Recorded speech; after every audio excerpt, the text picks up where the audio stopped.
नमस्कार। आज मैं आपको एक भगवत भक्त बिल्वमंगल की कहानी सुना रही हूँ। दक्षिण भारत में बिल्वमंगल का नाम बड़े ही आदर और श्रद्धा के साथ लिया जाता है। वे कृष्ण उपासक थे। उनके पिता का नाम रामदास था और वे दक्षिण भारत में कृष्णावेणा नदी के तट पर एक गांव में रहते थे। वे बड़े ही भगवत भक्त थे। उनके घर में प्रायः भगवत कथा का आयोजन होता था और लोगों की तथा संतों की भीड़ जुटा करती थी। ऐसे ही माहौल में बिल्वमंगल का लालन पालन हुआ, किंतु बिल्वमंगल के पिता का स्वर्गवास बचपन में ही हो गया। वे करीब 12-13 वर्ष के थे। अब पैसे की कोई कमी थी नहीं, लेकिन समय बढ़ने के साथ साथ उन्हें बहुत सारे दुर्व्यसन का चाव लग गया। उन्हीं में से एक दुर्व्यसन था कि उन्हें एक चिंतामणि नामक वेश्या से अनुराग हो गया। वे प्रतिदिन उस चिंतामणि के पास जाया करते थे और उनसे मिलकर आया करते थे। एक बार उनके पिता का श्राद्ध था। सावन का महीना था और आसमान में खूब बादल छाए हुए थे। उन्होंने जल्दी जल्दी सभी लोगों को भोजन करवा दिया और चिंतामणि से मिलने निकल पड़े। सबने मना किया कि आज पिता का श्राद्ध है, आज मत जाओ, किंतु बिल्वमंगल भला कहाँ मानने वाले थे। वे निकल पड़े। जब वे नदी के तट पर पहुंचे उस समय बहुत तेज तूफान आ गया। नदी बहुत उफन रही थी। उन्होंने सोचा कि नदी को कैसे पार करें। एक नाविक को बुलाया तो उसने मना कर दिया। उसे बहुत ढेर सारा धन का लालच दिया, किंतु उसे अपने प्राणों की परवाह थी। उसने मना कर दिया। इसी तरह से वे एक एक करके बहुत सारे नाविक के पास गए, किंतु सभी ने मना कर दिया। अब उन्हें चिंतामणि से मिलने की बहुत बेताबी हो रही थी। उन्होंने उफनती नदी में छलांग लगा दी और वे बहते बहते एक शव पर सवार हो गए। शव बहा चला जा रहा था। बहुत पुराना था, इसलिए वह पानी के ऊपर तैर रहा था। अंधेरी रात में उन्हें दिखाई नहीं दिया कि यह शव है। उन्होंने सोचा कि या तो कोई यह नाव का टुकड़ा है या कोई तख्ता बह रहा है। उस पर सवार होकर वे नदी के दूसरे किनारे पर जा लगे। वहां चिंतामणि का घर था। चिंतामणि के घर के पास पहुंचे तो उन्होंने दरवाजा खटखटाया। रात बहुत अंधेरी थी और रह रह कर बिजली कड़क रही थी। घमासान तथा घनघोर बादल छाए हुए थे। बहुत ही तेज गर्जना भी हो रही थी। चिंतामणि ने सोचा कि शायद आज बिल्वमंगल नहीं आएंगे। उसने दरवाजा बंद कर दिया और अंदर जाकर सोने का उपक्रम करने लगी। इधर चिंतामणि ने दरवाजा बंद कर लिया और बिल्वमंगल ने बहुत तेज दरवाजा खटखटाया, किंतु आंधी तूफान के कारण कुछ भी सुनाई नहीं दे रहा था। उन्होंने देखा कि दरवाजे से एक रस्सी लटक रही है। उस रस्सी को पकड़कर अंदर चले गए। जब वे अंदर पहुंचे तो चिंतामणि उसे देखकर दंग रह गई। उन्होंने कहा कि तुम कैसे आए हो? बिल्वमंगल ने कहा कि बाहर एक रस्सी लटक रही थी, उसी को पकड़कर मैं अंदर आया हूँ।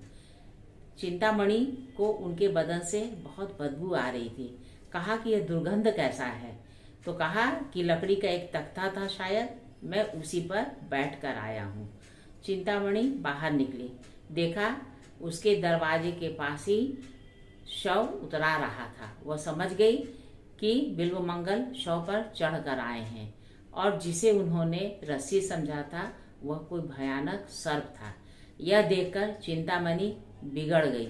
उसने कहा कि तुम्हें मुझसे मिलने की इतनी बेताबी है, अगर ऐसे ही उत्कंठा और बेताबी तुम में ईश्वर से मिलने की होती तो तुम्हारा कल्याण हो जाता। तुम क्यों इस अधम शरीर के पीछे पड़े हो? अपने जान की परवाह भी नहीं की और तुम मिलने के लिए चले आए। इस बात को सुनकर चिंतामणि को बहुत ही झटका लगा। उसने सोचा कि चिंतामणि सही कह रही है। उन्होंने दौड़कर चिंतामणि के पैर पकड़ लिए और कहा कि आज से तुम मेरी गुरु हुई, तुमने मेरी आंखें खोल दी है। अब वे रात भर वहीं बैठकर भजन पूजन करते रहे और सुबह किसी संत की खोज में निकल पड़े। वे घर नहीं गए, वे इधर उधर भटकते रहे। उन्हें एक सिद्ध पुरुष की प्राप्ति हुई। वे बहुत पहुंचे हुए संत थे। उन्होंने अपनी सारी कहानी उन्हें कह सुनाई।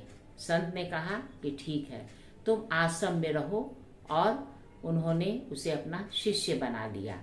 वे गुरु की देखरेख में भगवत भक्ति करते और आश्रम का कार्य करते। एक दिन गुरु ने आदेश दिया कि जाओ वन में जाकर फल ले आओ। बिल्वमंगल जंगल में फल लेने के लिए गए। वहां उन्होंने एक सुंदर स्त्री को देखा। उसे देखकर वे आसक्त हो गए। पूर्व संस्कार अभी उनका पूरी तरह मिटा नहीं था। वे उस स्त्री के पीछे पीछे चलने लगे और फल लेना ही भूल गए। वह स्त्री मकान के अंदर गई और मुड़कर देखा तो बिल्वमंगल उसके दरवाजे पर ही बैठ गए। स्त्री ने अंदर पहुंचकर दरवाजा बंद कर लिया। अंदर पहुंचकर उसने अपने स्वामी को सारी बातें बताई। उसका पति बाहर आया और बिल्वमंगल से इस तरह बैठने का प्रयोजन पूछा। बिल्वमंगल ने बिना लाग लपेट के कहा कि तुम्हारी स्त्री बहुत ही सुंदर है, उसे मैं एक बार जी भरकर देख लेना चाहता हूँ, उसके बाद मैं यहाँ से चला जाऊंगा। गृहस्वामी थोड़ी देर सोचा, बोला कि मेरी पत्नी बहुत ही पतिव्रता है, वह किसी पुरुष के आगे नहीं जाती है, लेकिन यदि तुम कह रहे हो तो मैं उसे अपने साथ ले आता हूँ। वह अपनी पत्नी को लेकर आया। वह अपूर्व सुंदरी थी। उसे जी भरकर बिल्वमंगल ने देखा। अचानक ही उसे पश्चाताप होने लगा कि मैंने यह क्या किया। इन आंखों के कारण ही मेरे साथ ऐसा हो रहा है। यह सोचकर वे उठे और उन्होंने पास में एक बेल के पेड़ से कांटे तोड़े और अपने दोनों आंखों में चुभा लिया। रक्त की धारा बहने लगी। वे दृष्टिहीन हो गए। गृहस्वामी और उसकी पत्नी दोनों अवाक रह गए।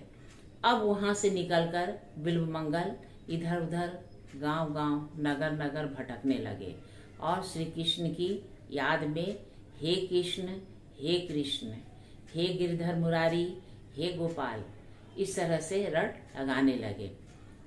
ऐसा करते करते उन्हें 3 दिन बीत गए। वे एक जंगल में पहुंचे। वे इधर उधर भटक रहे थे। कभी उन्हें ठोकर लगती, कभी वे गिर जाते, लेकिन वे प्रभु का चिंतन करते ही जाते थे।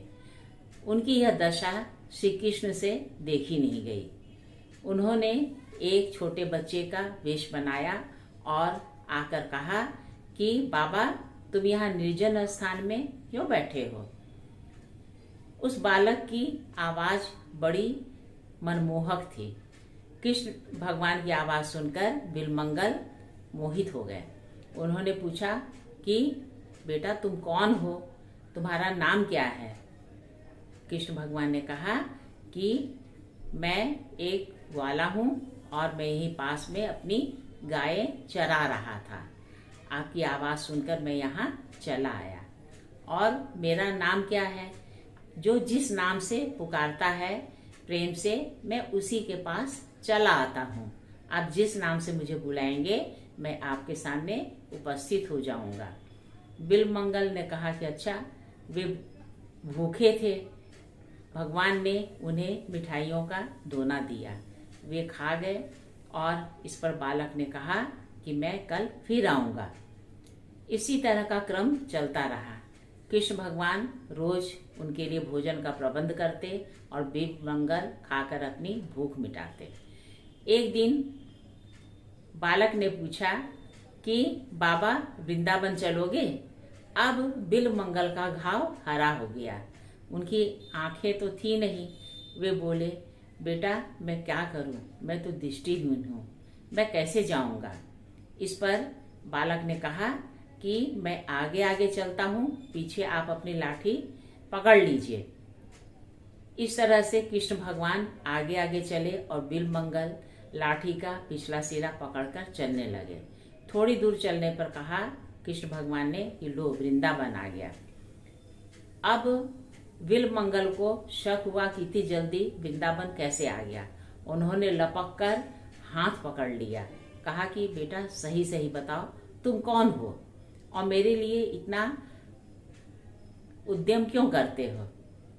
भगवान ने कहा कि तुमने चाहा था कि मैं तुम्हें वृंदावन पहुंचा दूं, तो मैंने तुम्हें वृंदावन पहुंचा दिया है। इस पर उन्हें दिव्य दृष्टि प्राप्त हुई। उन्होंने देखा कि सामने श्री कृष्ण खड़े हैं। उन्हें बड़ा ही आश्चर्य हुआ, उन्हें दिव्य दृष्टि प्राप्त हो गई। उन्होंने कसकर कृष्ण भगवान के हाथ पकड़ लिए, कहा कि बड़े मुश्किल से मिले हो, अब मैं तुम्हें नहीं जाने दूंगा। कृष्ण भगवान ने कहा कि नहीं, सिर्फ तुम ही नहीं हो, बहुत सारे भक्त मेरा इंतजार करते हैं, मुझे पुकारते हैं, मुझे तो सबके पास जाना होगा। और यह कहकर उन्होंने अपना हाथ छुड़ा लिया। बिल्वमंगल ने कहा कि हाथ छुड़ाकर तो जा रहे हो, किंतु मेरे हृदय में जो तुम्हारी मनमोहिनी सूरत बसी है उसे तुम कैसे ले जाओगे, उसे तो यहीं पर मैंने रख छोड़ा है। इस पर भगवान ने कहा कि नहीं, तुम हमेशा मेरा स्मरण करो और जब जब स्मरण करोगे तब तब मैं आऊँगा। कृष्ण भगवान की प्रेरणा पाकर उनकी पत्नी, गृहस्थ, चिंतामणि सभी आ गए। सभी ने बिल्वमंगल को समझाया और उन्हें भक्ति करने का आदेश दिया। अब बिल्वमंगल वहीं बैठकर कीर्तन करने लगे। कृष्ण भगवान ने उनकी आंखों पर हाथ फिराया, जिससे उन्हें दिखाई देने लगा। बिल्वमंगल ने कहा कि अब मैं वृंदावन में ही रहूंगा और यहीं पर भक्ति करूंगा। कृष्ण भगवान ने सभी को दूध और भात का भोग दिया।